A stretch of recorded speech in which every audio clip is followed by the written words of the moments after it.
Mecca Medina में गुरु नानक देव जी का चमत्कार। गुरु नानक देव जी ने अपने जीवन काल में कई जगह की यात्राएं की। एक बार नानक देव जी मक्का नगर में पहुंच गए। उनके साथ कुछ मुस्लिम भी थे।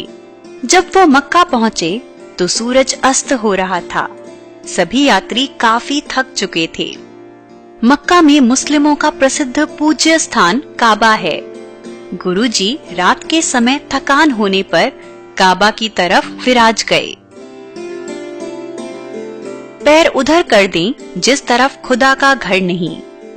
काबा की तरफ पैर देखकर जियोन ने गुस्से में गुरुजी से कहा कि तू कौन काफिर है जो खुदा के घर की तरफ पैर करके सोया हुआ है।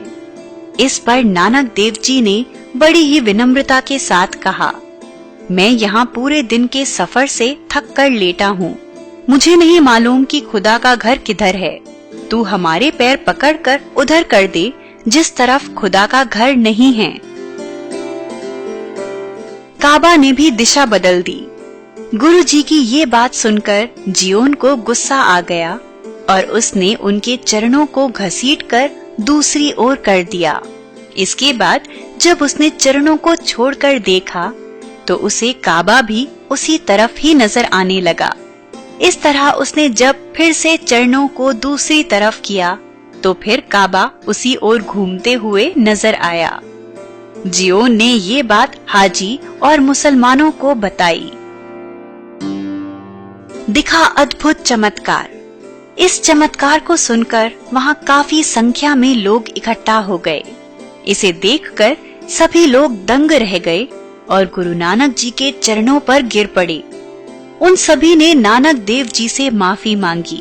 जब वो वहाँ से चलने की तैयारी करने लगे तो काबा के पीरों ने गुरु नानक देव जी से विनती करके उनकी एक खड़ाऊ निशानी के रूप में अपने पास रख ली। कुरीतियों का विरोध। इसी तरह जब गुरु नानक जी विवाह के बाद समाज में फैली जात पात ऊंच नीच की कुरीतियां दूर करने की ठानी तो वो जनता के बीच निकल पड़े। सबसे पहले गुरु नानक ने दक्षिण पश्चिमी पंजाब का भ्रमण किया। यात्रा करते हुए वो सैदपुर गांव में पहुंचे तो वहां वो लालू नामक बढ़ई के घर में रुक गए। आर्थिक रूप से गरीब लालू के घर रुकने की बात पूरे गांव में फैल गई। उसी गांव में ऊंची जाति का एक धनवान व्यक्ति भागो भी रहता था। उसने साधु संतों के लिए एक भव्य भोज का आयोजन कर रखा था।